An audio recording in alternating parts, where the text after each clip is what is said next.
हमारे माननीय प्रधानमंत्री जी को ऐसी क्या आवश्यकता पड़ गई कि वो भिवानी महेंद्रगढ़ लोकसभा में 2-2 रोड शो कर रहे हैं।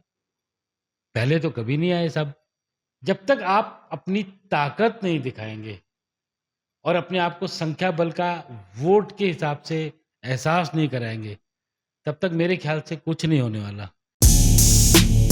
नमस्कार, भिवानी हलचल में आपका स्वागत है। इस वक्त हमारे साथ बहुजन समाज पार्टी के लोकसभा प्रत्याशी कमांडर सुनील शर्मा मौजूद है। चंद दिन बचे हैं चुनाव के। कितनी अभी तक ये पूरे लोकसभा क्षेत्र को कवर कर चुके और अभी तक का हम इनके समीकरणों की बात करें, आंकड़ों की बात करें, जीत को लेकर के बात करें या फाइट की बात करें, वो जानने का प्रयास करेंगे। आखिर कमांडर सुनील शर्मा कहाँ तक पहुँच पाए। शर्मा साहब, सबसे पहले आपका स्वागत है।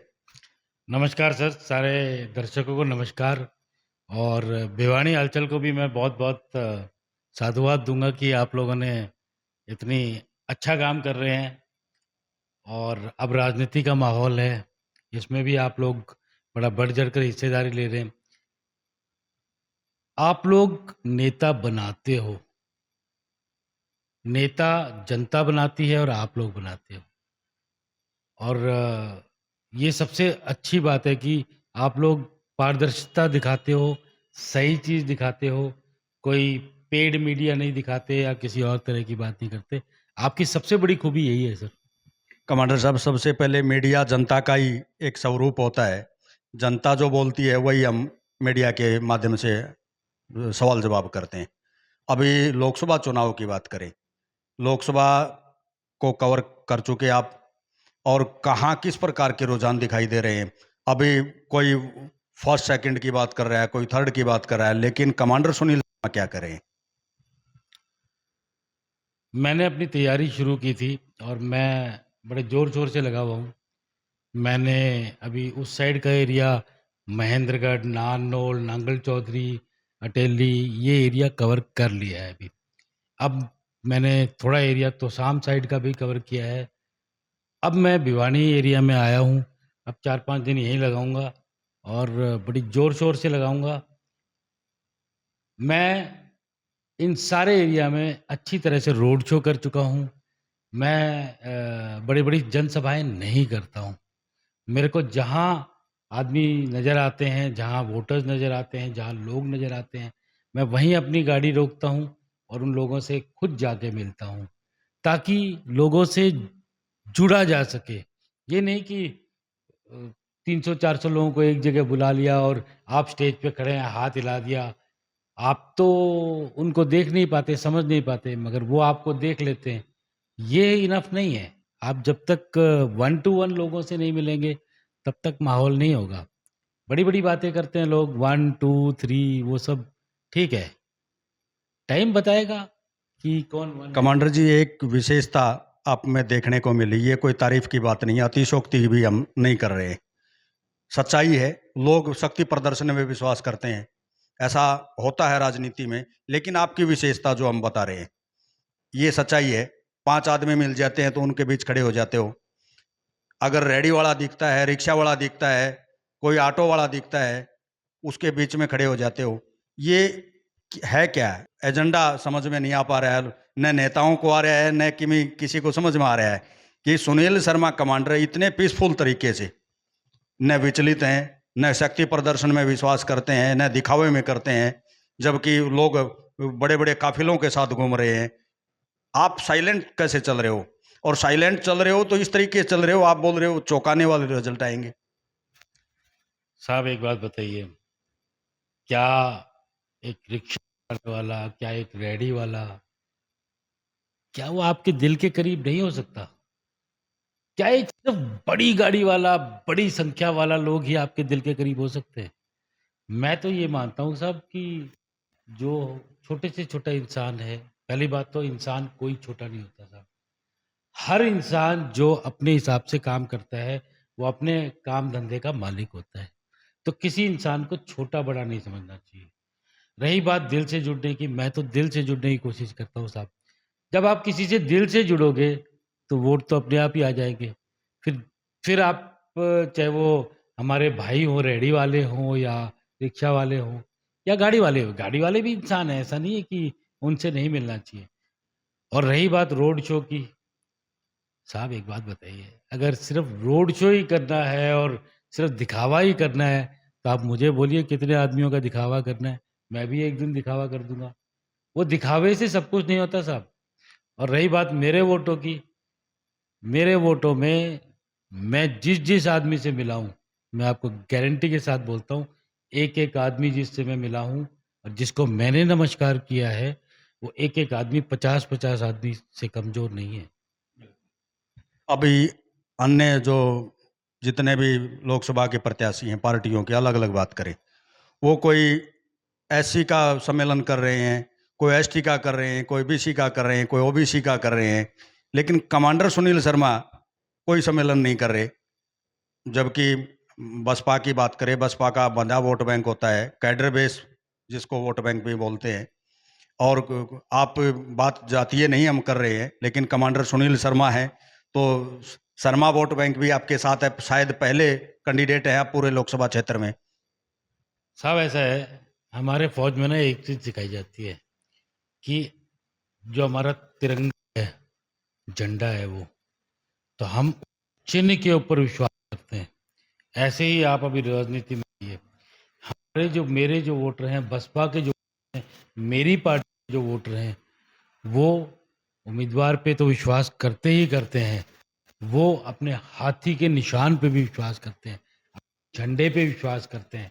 और मैं आपको एक चीज़ बड़े स्पष्ट रूप से कहना चाहता हूँ, आज कोई भी कैंडिडेट ऐसा नहीं है, वो ये बोल सकता है कि ये एरिया, ये समाज या ये सिस्टम ये मेरा है। मगर मैं आपको दावे के साथ कह सकता हूँ कि मेरे बसपा के वोटर वो सिर्फ़ और सिर्फ़ मेरे हैं। वो कहीं नहीं वोट डालेंगे और सिर्फ़ हाथी के निशान पे वोट डालेंगे।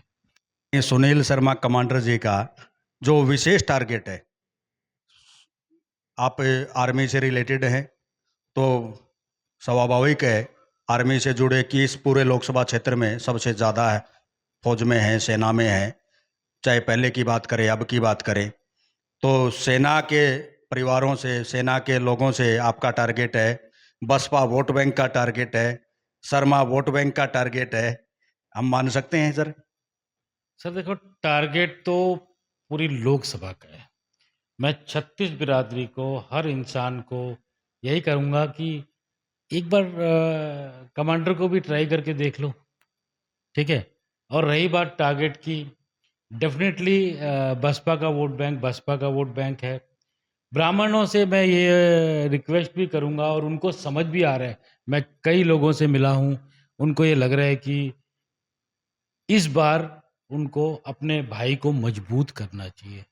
और बहुत जगह पे मैंने देखा है कि वो हर जगह यही बात होती है कि इस बार हम बसपा को वोट देंगे क्योंकि बसपा का जो उम्मीदवार है, वो कमांडर सुनील शर्मा है।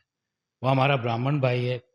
रही बात फौजियों की, मैं आपको आपके चैनल के माध्यम से सबको ये बताना चाहूँगा कि आपके जितने बड़े-बड़े नेता हैं ना, जो अपने आप को बोलते हैं मैं नंबर 1 पे हूँ, नंबर 2 पे हूँ, वो सारी कैलकुलेशन तो आपको गिना देंगे, 36 बिरादरी की कैलकुलेशन गिना देंगे। एक साहब 37वीं बिरादरी भी है, वो है फौजी भाई। आपको पता है उनकी पॉपुलेशन कितनी है? हिंदुस्तान का सबसे डेंसली पॉपुलेटेड, सबसे ज़्यादा संख्या में अगर किसी लोकसभा में फौजी भाई हैं, तो वो भिवानी महेंद्रगढ़ लोकसभा में है। तो आप ये बताइए कि क्या आपको लगता नहीं कि फौजी भाइयों की वोट बैंक को भी काउंट करना चाहिए? फौजी भाइयों की वोट बैंक को आप जाति समीकरण में डाल के क्यों काउंट करते हैं? सोशल इंजीनियरिंग में क्यों काउंट करते हैं?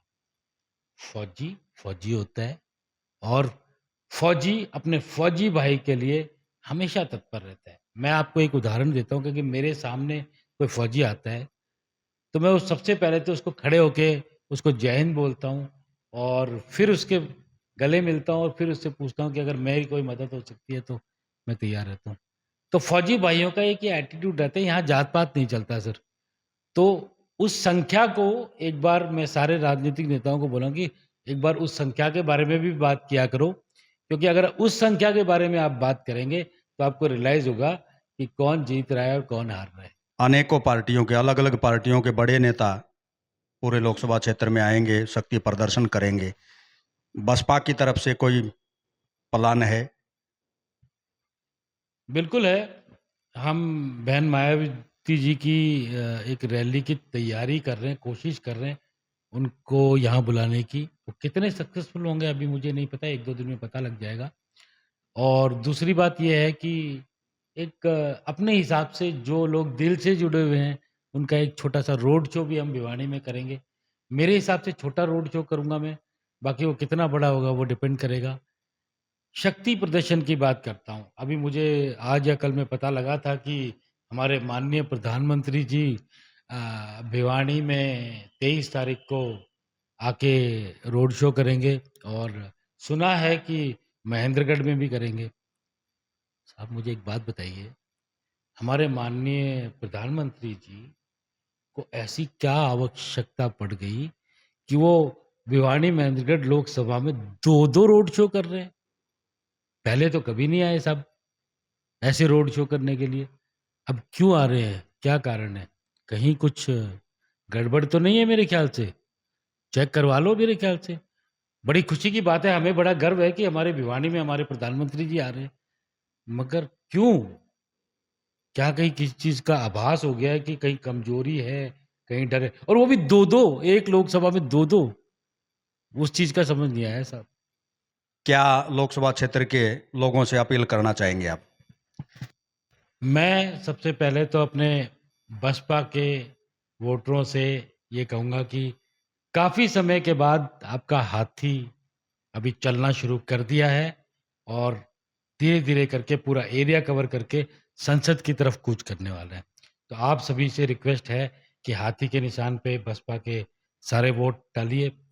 दूसरा, मैं अपने ब्राह्मण भाइयों को एक चीज़ बताना चाहूँगा कि इतने समय बाद एक लोकसभा की टिकट आई है। किसी ब्राह्मण को एक लोकसभा की टिकट मिली है। आप किसी पार्टी में हैं, किसी दल में हैं, बड़ी अच्छी बात है। आप हैं काफ़ी टाइम से जुड़े हुए। मगर अब आपका भाई मैदान में है, तो एक बार ट्राई करके देखिए, अपने आप को मजबूत बनाइए सर। अगर मजबूत बनाएँगे तो आपका सिस्टम अच्छा होगा आगे।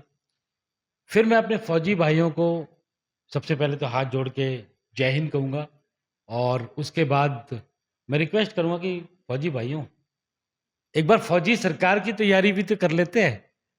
फौजी सरकार बनेगी तो आपका भी मान-सम्मान बढ़ेगा। आपकी जो समस्याएँ हैं, ओआरओपी है, ये है, अग्निवीर है और काफ़ी सारी चीज़ें हैं, उनको कोशिश करेंगे कुछ न कुछ समाधान करने का।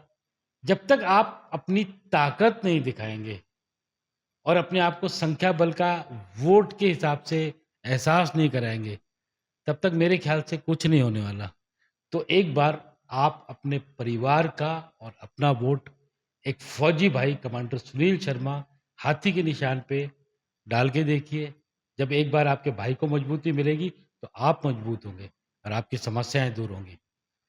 जैसा कि अभी आप लोगों ने सुना, कमांडर सुनील शर्मा बसपा प्रत्याशी लोकसभा भिवानी महेंद्रगढ़, ये यूँ कह सकते हैं, ये काफ़ी जोश में हैं, होश में भी दिखाई दे रहे हैं और इनका जो कहना है, ये जो 37वीं बिरादरी जिसको मान के चल रहे हैं फौजी भाई, हर नेता 36 बिरादरी की बात करता है, कमांडर सुनील शर्मा 37वीं बिरादरी की बात करता है। इनका टारगेट भी है, फोकस भी है, बसपा वोट बैंक का है, कैडर का है। इनकी वैसे तो ये सभी जातियों की बात करते हैं, लेकिन 37वीं बिरादरी पर भी इनका खास तौर पर निशाना है। ये समय बताएगा, आने वाला समय बताएगा कितना ये सफल हो पाते हैं। लेकिन फिलहाल हम ये कह सकते हैं, ये साइलेंट तरीके से वोट की चोट की जो बात करते हैं, नेताओं जो वर्कर को समझाते हैं, आम आदमी को समझाते हैं, वो कितना कारगर साबित होगा वो समय बताएगा। आप हमारे साथ जुड़े रहिए, एक और नई शख्सियत के साथ हम जल्द हाजिर होंगे। तब तक के लिए नमस्कार।